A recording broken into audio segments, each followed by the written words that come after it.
Men's Restaurant on West Cherry Street in Jessup. Dining room now open for business. Come on in and enjoy a great meal today. A bank that puts people first. First Southern Bank, investing in you since 1907. Serving Jessup, Patterson, and Waycross. A true community bank led by experienced neighborhood bankers that live and work in our community. Offering competitive loan options for commercial and consumer clients. Stop by the Jessup branch and meet branch manager Mandy Yeomans and her fantastic team. Call 912-810-1540. Let First Southern Bank be your bank of choice. First Southern Bank. Member FDIC, Equal Housing Lender. 756, Butch and Bob Show on WIFO, brought to you by First Southern Bank, Murphy Builder Supply, and Damon's Famous Fingers and Wings. That's you, Bob. Good morning. Happy belated birthday. Stop. That was the ongoing joke yesterday. Had about 12 people wish me birthday, but my birthday is not till the 16th. But anyway, we're moving on to other topics here on the Butch and Bob Show. We've got Reggie Burgess and Miss Armstrong in. And the school system set up a website on Monday. They're going to update every Monday because we're in week 2 of the schools being opened up with students and teachers. And again, it's a fluid situation, COVID-19 virus all around us, so it's inevitable they're going to have positive cases. So Reggie, explain why you've set up this website and what all the information is going to be on the website. Sure. We knew coming back into school that we would have some positive cases. So Dr. Brinson wants us to be as transparent as possible, let the public know what's going on. So we decided to create this chart that's going to be placed on the Wayne County website each Monday by noon. It'll be there updating our COVID positive cases. This past week, let me back up and kind of share some numbers with you. We have right now in our school system a total of 4,950 students. Of that number, 3,990 are traditional on-site learners. They're in our buildings. They're learning as you know what we call traditional school. About 960 are virtual learners. Those are kids learning from home, and that's about 19% of our total number of students enrolled. This past week, we did have two positive COVID cases in our school system. One was a James E. Bacon student, and one was a Wayne County High School student.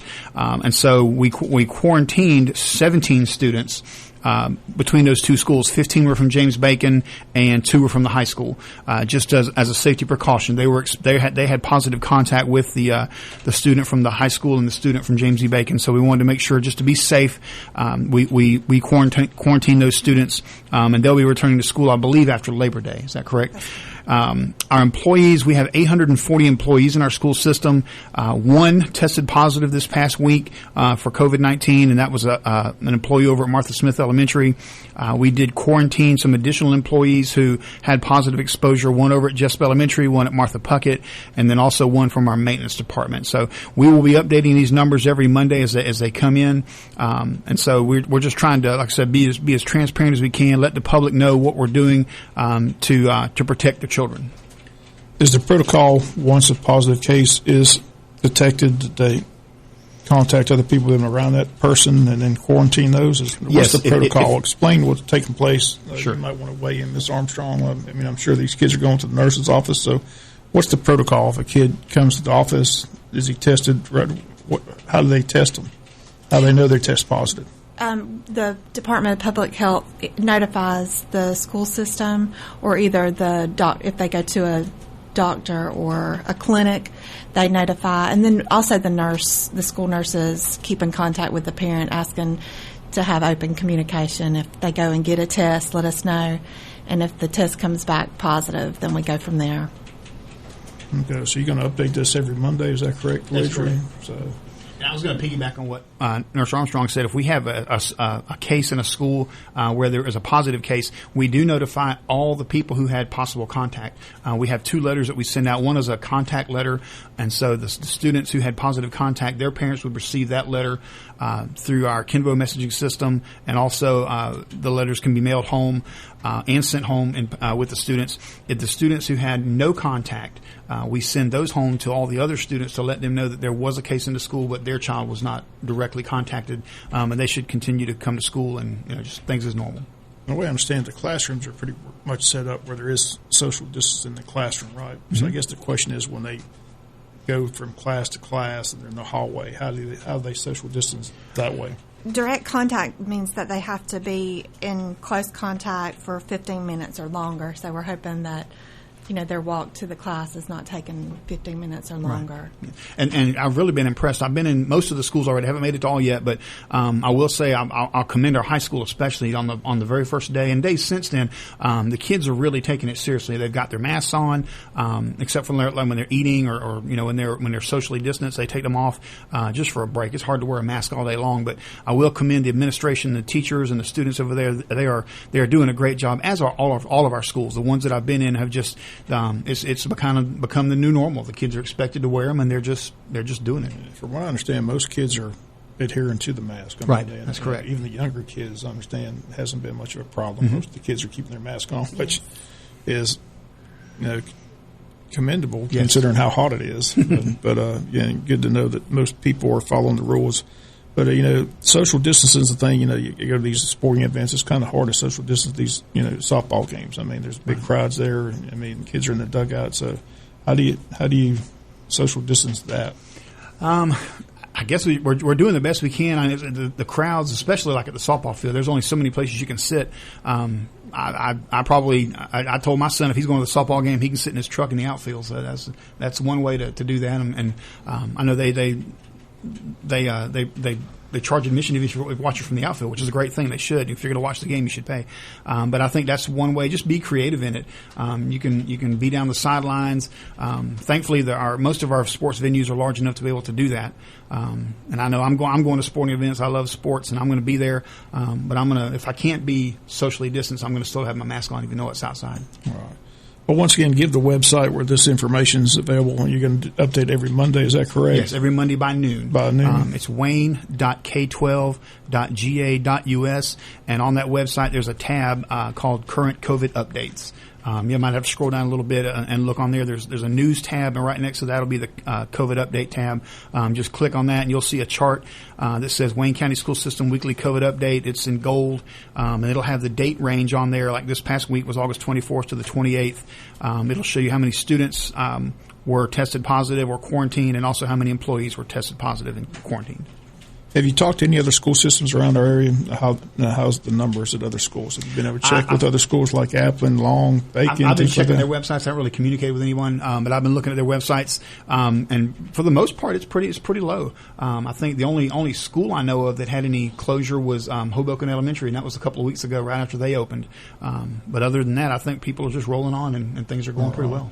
In the state, statistics came out, the governor talked about those for the last 6 weeks. The numbers are going down, the hospitalizations are going down. So it looks like Georgia's trending in a positive direction in that regard.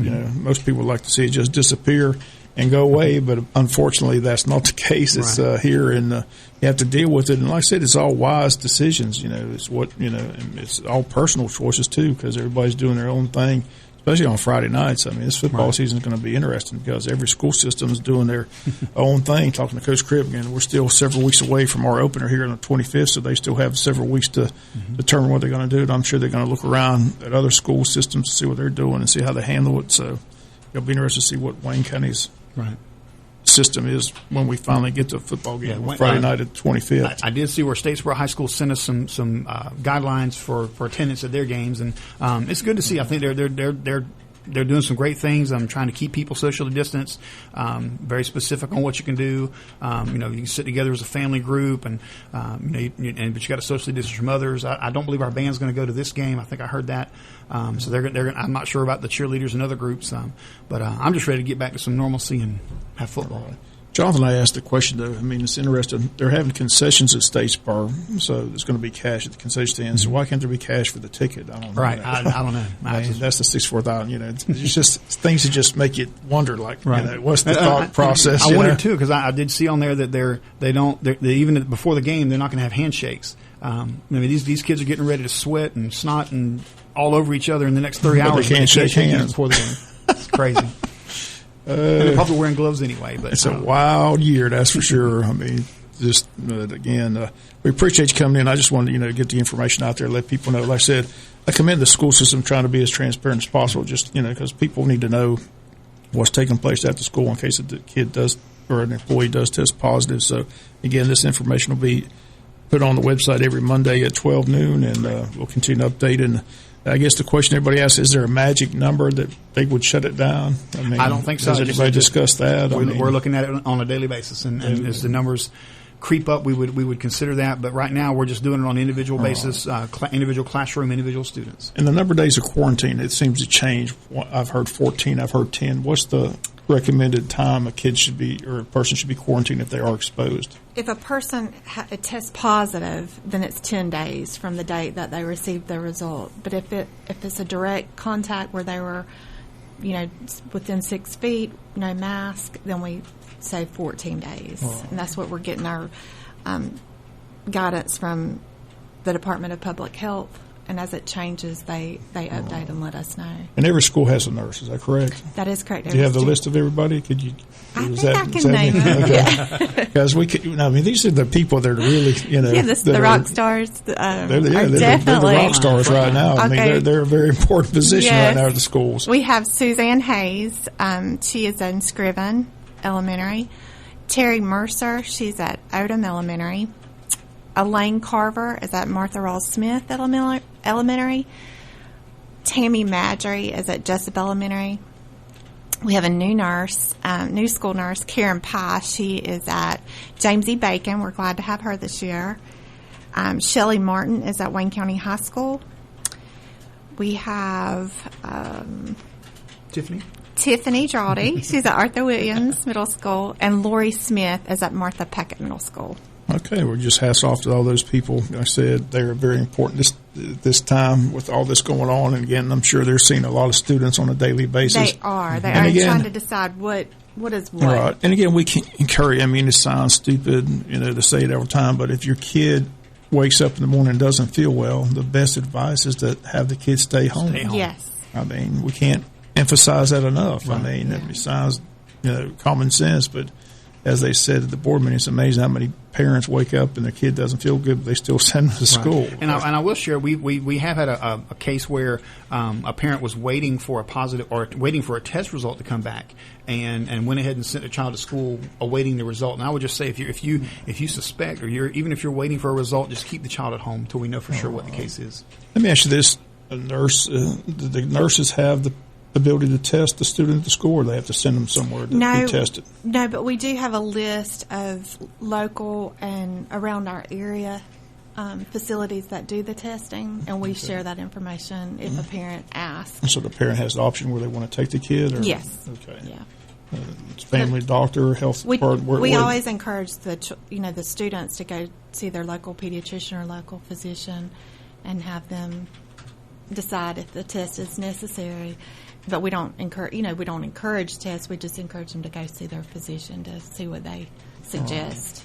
Okay. And then for the employees, we have a list of facilities. How's the personal water bottles working, Reggie? Have they done that too? Everybody's got their own water. That's worked well. So everybody's bringing their own water bottle, not sharing that. So, and the cafeteria lines, I understand they got it staggered. They're able to social distance at the cafeteria as well. It's so quiet in there. It's amazing. Where was that? Why didn't we do that 10 years ago when I was at Arthur Williams? I went to Arthur Williams yesterday to meet with a teacher, and there might have been 20 kids in the cafeteria, and they were just all seated a good distance apart. They were not even within arm's length of each other. It was great to see. Okay, well, again, we'll continue to follow the story. Knock on wood. Hopefully, things continue to get better and better. And like I said, the school's in session. This is week 2, and from all reports, things seem to be going pretty well. Mm-hmm. So, the buses are rolling as well. So, it's hard to social distance on a bus, I would assume. But, they get their mask on the bus as well. Is that required? That's required, yes. That is required. So, and when I was at the high school on the first day of school, I heard one of the ladies, she was on bus duty coming out. She said, well, what do we do if a kid comes off the bus without their mask? And one of the administrators said that shouldn't be a problem because they had to have their mask to get on the bus. So they even to get on the bus, they got to have that mask, and they wear it from time they get there to. We know if anybody's been punished for not wearing the mask. Not to my knowledge. They have counseled a couple of students, and we gave away. I was really impressed on that first day of school. I was there to kind of monitor and see how things were going, but we only gave out about maybe 15, 20 masks to students who didn't have them at the high school. Everybody else came in with them on, and it's been going great. Far exceeded my expectations. Okay, well, sounds good. But appreciate y'all coming in, and again, we'll continue to update the data as we get every Monday as well. And I said, just hopefully things will go well. Things are still on for Friday night at the football game in Statesboro, and we'll look forward to that. So Yes. we appreciate you coming in. We'll be back with more of the Butch and Bob Show after this. Since 1946, Murphy's Builder Supply has been serving the folks of Jessup, Wayne, and surrounding counties with quality products and knowledgeable service. Matter of fact, they feel they sell service first to make sure you get exactly what you need for your home improvement projects. And with each employee at Murphy's being there for 10 years or more, you know you're talking with someone with the experience to help you with building supplies, tools, paint, and all the things you need from a full-service hardware store. The best choice in home improvement is Murphy's Builder Supply, 156 Northeast Broad Street, Jessup.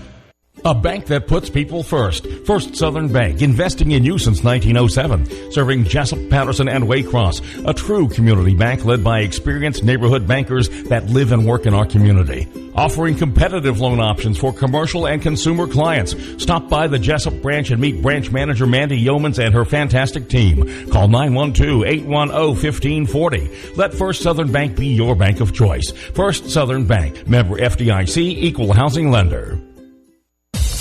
Damon's Famous Fingers and Wings restaurant in Jessup is now open for business, practicing social distancing, but still serving that great food that Damon's is famous for. Come inside or come through the drive-thru, but Damon's is open inside and welcomes back its customers.